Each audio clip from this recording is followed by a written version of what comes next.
Chinese billionaire and Alibaba founder Jack Ma को finally trace कर लिया गया है। पिछले 1 साल से गायब जैक मा टोक्यो में है। अमेरिकी न्यूज़पेपर फाइनेंशियल टाइम्स ने अपनी रिपोर्ट में क्लेम किया है कि ये इस वक्त टोक्यो में है एंड खुद को लो प्रोफाइल रख रहे हैं।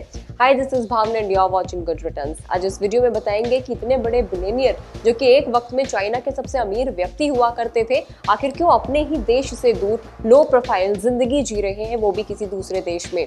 फिलहाल रिपोर्ट में इस बात का खुलासा किया गया है कि जो लोग जैक के रहने की जगह से वाकिफ है, उन्होंने बताया है कि वो चाइना से अपने पर्सनल शेफ और सिक्योरिटी लाए हैं।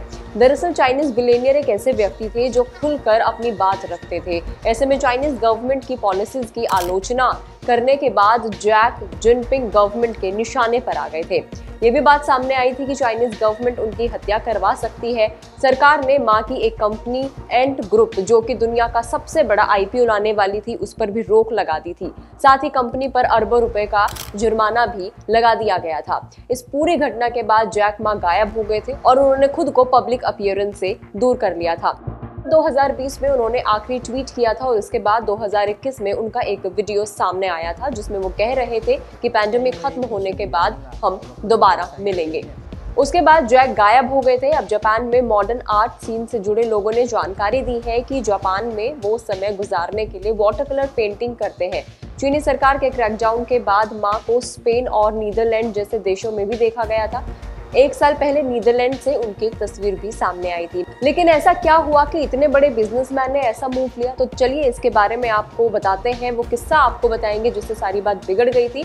उससे पहले वो अमीर व्यक्तियों की लिस्ट में तीसरे नंबर पर पहुंच गए थे।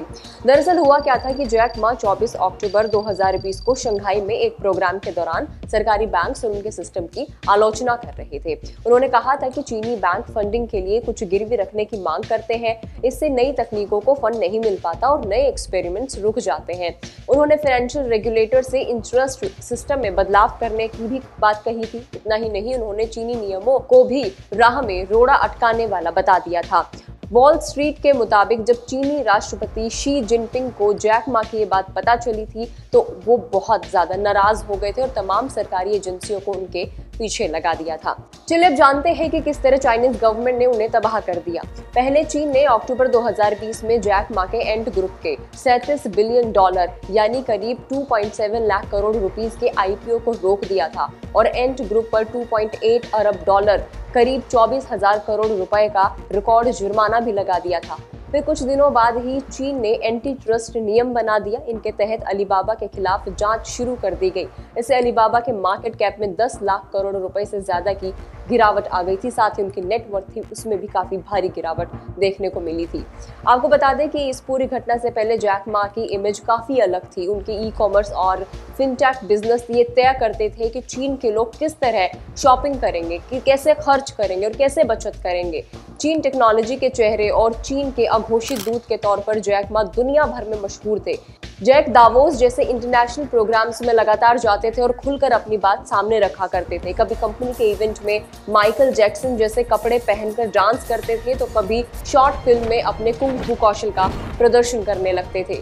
क्वार्टर्स के मुताबिक जैक मा बहुत पॉपुलर हो गए थे। चीन के सुप्रीम लीडर शी जिनपिंग से ज्यादा चर्चा भी उनके लिए खतरा बन गई थी, जिसके बाद से उनकी जो लगातार स्थितियां थी वो नीचे गिरती चली गई थी। उनकी नेटवर्थ में गिरावट आ गई थी और अब आलम यह है कि वो दूसरे देश में अपनी पहचान बदल कर रह रहे हैं। खैर अब फाइनली ये पता चल तो चुका है कि जैक मा टोक्यो में है। अब देखना ये होगा कि क्या वो चाइना में वापसी करेंगे और चाइनीज गवर्नमेंट अब क्या स्टेप उठाएगी उनके खिलाफ। एक English teacher turn entrepreneur Jack Ma को लेकर आपकी क्या राय है, हमें कमेंट करके जरूर बताइएगा। फिलहाल के लिए इस वीडियो में इतना ही। अगर आप हमें फेसबुक पर देख रहे हैं तो फेसबुक पेज को लाइक करें और अगर आप हमें यूट्यूब पर देख रहे हैं तो यूट्यूब चैनल को सब्सक्राइब करना ना भूलें। See you in the next video. Bye bye.